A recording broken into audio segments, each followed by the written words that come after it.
नहमदुहु व नुसल्ली अला रसूलिहिल करीम अम्मा बाद फ़अऊज़ु बिल्लाहि मिनश शैतानिर रजीम बिस्मिल्लाहिर रहमानिर रहीम।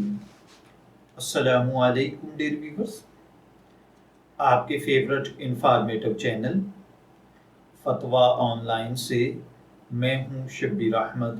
हमारा आज का टॉपिक है कि क्या कुर्बानी कर्ज लेकर करना जायज़ है या नहीं।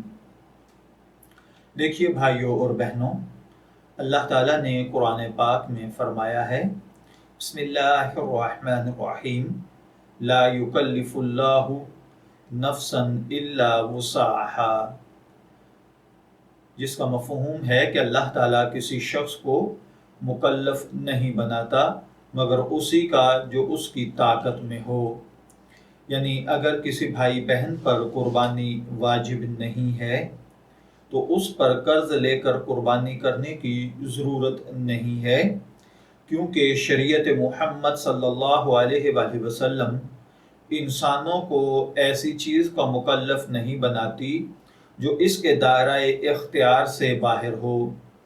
अलबत्ता अगर किसी भाई बहन ने कर्ज लेकर कुर्बानी कर ली है तो वो कुर्बानी अदा भी हो जाएगी और इसका सवाब भी उसे मिलेगा। ताहम अगर किसी पर कुर्बानी वाजिब हो और उसके पास नकद रकम मौजूद ना हो तो ऐसे शख्स के लिए कर्ज लेकर कुर्बानी करना भी ज़रूरी है, और ये बाद में उसको पैसे लौटा दे तो बहुत ज़्यादा अच्छा है। यानी अगर आप गैर साहिब निसाब हैं या आप पर कुर्बानी वाजिब नहीं है तो आपके लिए कर्ज लेकर कुर्बानी करना कोई मुनासिब अमल नहीं है।